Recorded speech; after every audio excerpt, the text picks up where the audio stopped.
Assalamualaikum warahmatullahi wabarakatuh. Shalom, Om Swastiastu, Namo Buddhaya, Salam Kebajikan. Perkenalkan, saya Mariana Monalisa Marisan dengan NIM 07300 dari Prodi Teknik Pertambangan Universitas Trisakti.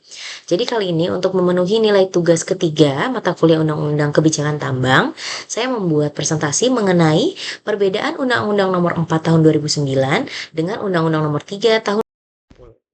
Sebelum kita masuk kepada perbedaannya, saya akan membahas terlebih dahulu satu persatu mengenai undang-undang tersebut.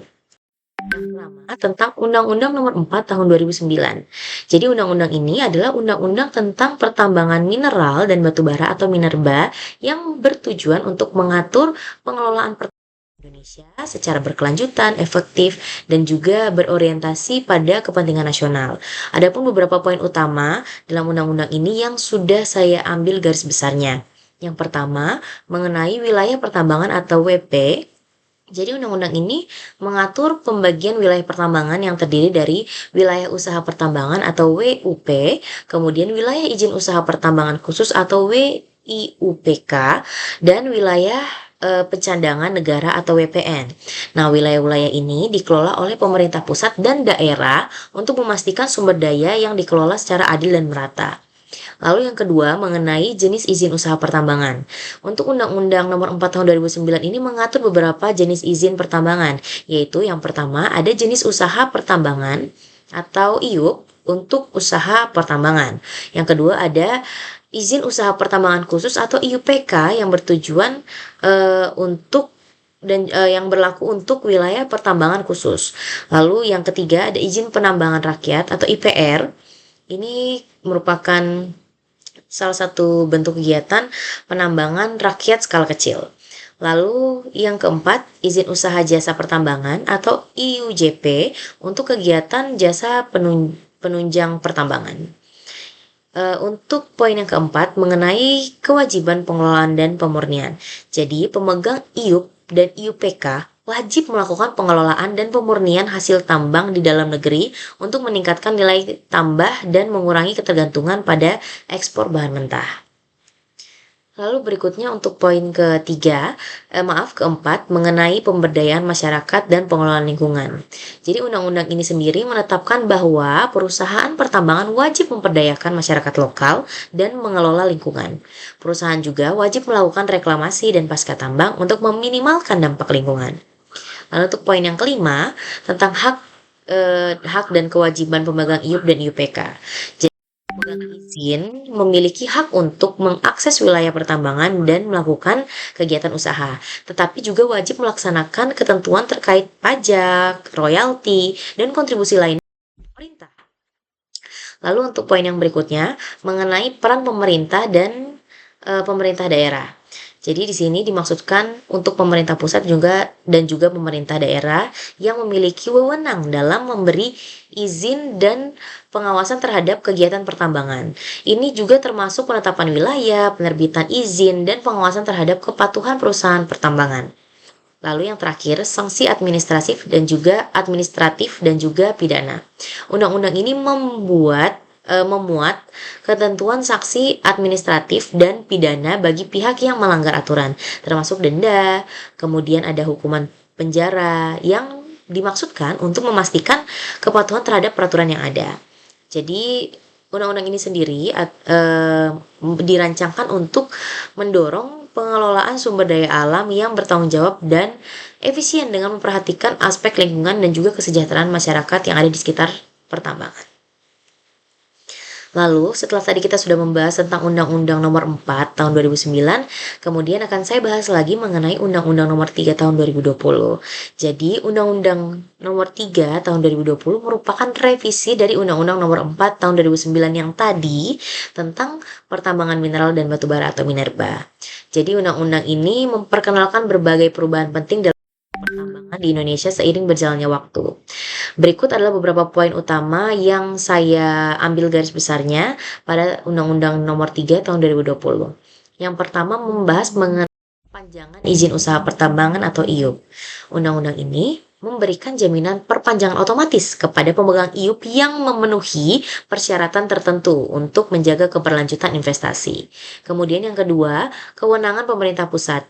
Jadi undang-undang ini memutuskan kewenangan izin pertambangan pada pemerintah pusat. Jadi hanya pemerintah pusat saja yang memiliki izin, sehingga pemerintah daerah hanya memiliki peran sebagai pengawas saja, bukan sebagai pemberi izin. Hal ini bertujuan untuk menyederhanakan proses izin, jadi tidak perlu dari pemerintah daerah kemudian ke pemerintah pusat, tapi langsung ke pemerintah pusat, sehingga dapat meningkatkan efektivitas pengawasan. Lalu yang ketiga, mengenai pengelolaan wilayah pertambangan. Undang-Undang Nomor 3 Tahun 2020 ini menetapkan bahwa wilayah pertambangan nasional dibagi menjadi wilayah izin usaha penambangan atau WIUP dan wilayah izin usaha penambangan khusus atau WIUPK. Jadi wilayah ini dapat diberikan kepada badan usaha, kemudian ada koperasi dan juga perorangan sesuai dengan prosedur yang diatur. Lalu yang keempat, tentang peningkatan nilai tambah. Di Undang-Undang Nomor 3 Tahun 2020 ini mengharuskan dan mewajibkan pemegang izin usaha untuk melakukan pengolahan dan pemurnian mineral di dalam negeri guna untuk meningkatkan nilai tambah dan juga mengurangi ekspor bahan mentah. Nah, poin ini juga masih sama seperti yang tadi, namun ini lebih diketatkan dan juga diharuskan lagi kepada seluruh pengelolaan dan juga pemurnian mineral yang ada di Indonesia. Lalu poin yang berikutnya mengenai keterlibatan BUMN dan BUMD. Nah, BUMD sendiri yang merupakan badan usaha milik daerah ini diberikan prioritas untuk memperoleh wilayah pertambangan yang strategis, khususnya untuk komoditas yang bernilai strategis seperti batu bara dan juga mineral logam. Lalu di poin yang berikutnya mengenai pengelolaan lingkungan, di undang-undang ini juga mengatur bahwa kegiatan pertambangan harus memperhatikan perlindungan di lingkungan daerah tersebut dengan kewajiban reklamasi dan pasca tambang, serta penetapan dana jaminan reklamasi dan juga pasca tambang. Untuk poin yang berikutnya mengenai partisipasi masyarakat. Undang-undang ini juga mengatur bahwa masyarakat di sekitar wilayah pertambangan ini harus memiliki hak untuk mendapatkan informasi dan juga dilibatkan dalam segala penyusunan kebijakan terkait lingkungan hidup dan dampak sosial yang ada. Yang terakhir, mengenai sanksi administratif dan juga pidana. Undang-undang ini memperkuat sanksi bagi pelanggaran dan juga pelanggaran-pelanggaran atau pidana yang ada di bidang pertambangan, baik dari sanksi administratif itu sendiri maupun pidana, sebagai bentuk perlindungan terhadap lingkungan dan juga kepentingan publik.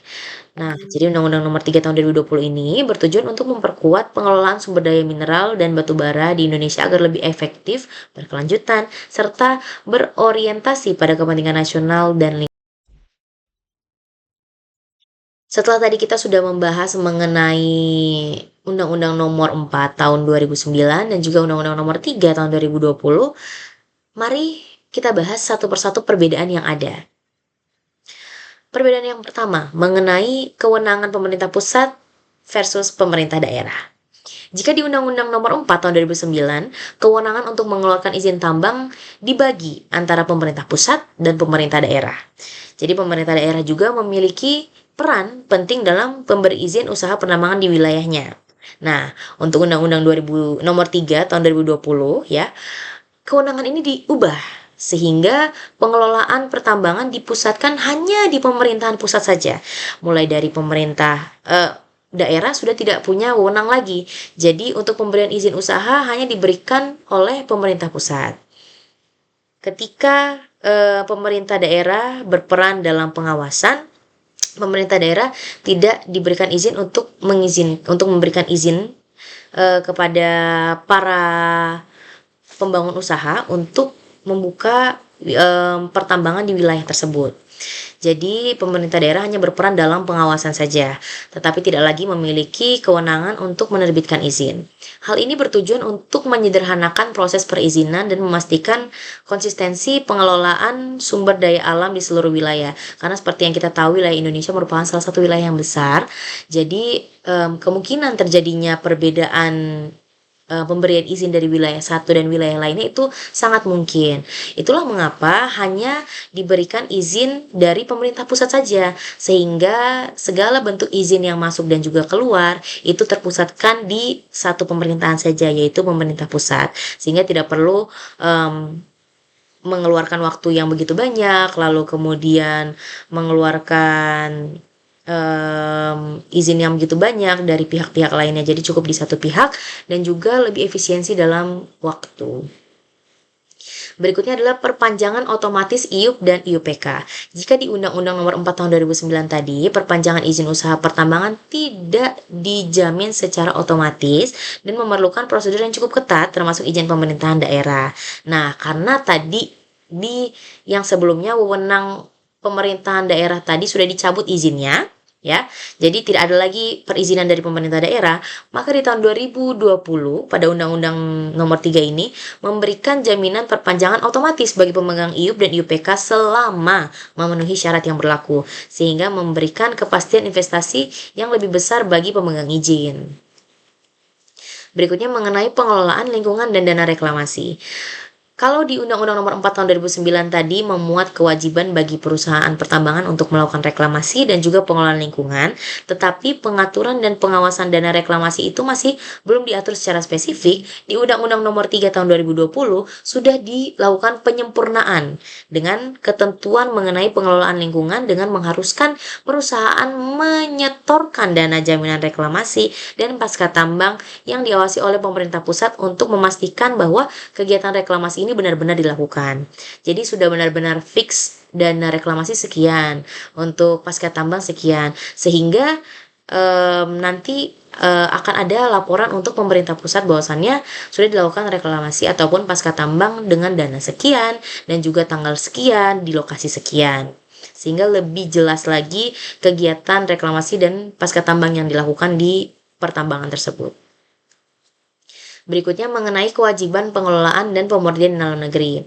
Sebenarnya ini cukup mirip, di mana kalau di Undang-Undang Nomor 4 Tahun 2009 ini sudah menetapkan kewajiban pengelolaan dan pemurnian di dalam negeri, tetapi ketentuan ini belum terlalu ditekankan, belum diwajibkan dan diharuskan, sehingga untuk di Undang-Undang Nomor 3 Tahun 2020 di sini diperkuat lagi, ya. Jadi kewajiban ini diperkuat dengan sanksi yang lebih tegas bagi perusahaan yang melanggar, sehingga hal ini dapat meningkatkan nilai tambah dan juga mendorong industrialisasi di dalam negeri tanpa perlu mengirim lagi material-material mentah keluar untuk diolah, gitu. Lalu yang berikutnya mengenai peran badan usaha milik negara atau BUMN dan Badan Usaha Milik Daerah atau BUMD. Untuk Undang-Undang Nomor 4 Tahun 2009 itu tidak ada ketentuan khusus yang memberikan prioritas kepada BUMN ataupun BUMD dalam pengelolaan sumber daya mineral dan batu bara. Nah, di Undang-Undang Nomor 3 Tahun 2020 ini memberikan prioritas kepada BUMN dan juga BUMD untuk mendapatkan WIUPK atau wilayah izin usaha pertambangan khusus dan juga WUP atau wilayah izin usaha pertambangan, terutama untuk komoditas yang strategis, ya. Hal ini tujuannya apa? Hal ini bertujuan untuk memperkuat peran negara dalam pengelolaan sumber daya alam. Jadi tidak hanya perusahaan-perusahaan milik perorangan saja yang mendapatkan pertambangan dengan komoditas yang strategis, namun pada undang-undang ini membahas bahwasannya kita harus mengedepankan perusahaan milik negara, ya, badan usaha milik negara dan juga badan usaha milik daerah, agar dapat memperkuat peranan daerah dan juga negara ini sendiri dalam pengelolaan sumber daya alam. Lalu ketentuan sanksi. Nah, kalau di Undang-Undang Nomor 4 Tahun 2009 ini menerapkan sanksi administratif dan juga pidana bagi pelanggar di bidang pertambangan.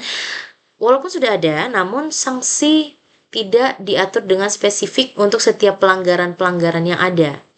Nah, di Undang-Undang Nomor 3 Tahun 2020, mereka melakukan pemberatan sanksi administratif dan juga pidana serta mengatur sanksi yang lebih rinci. Jadi, setiap pelanggaran-pelanggaran sudah ada sanksinya.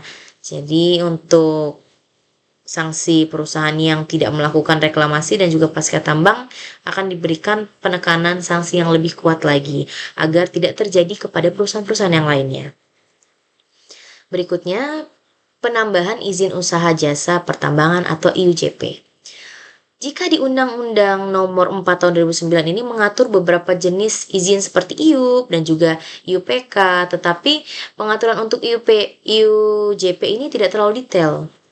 Untuk di undang-undang berikutnya, di nomor 3 tahun 2020, lebih didetailkan lagi dengan menambahkan peraturan yang lebih jelas untuk izin usaha jasa penambangan atau IUJP yang mencakup jasa penunjangan dalam sektor pertambangan guna untuk mendukung kegiatan usaha utama.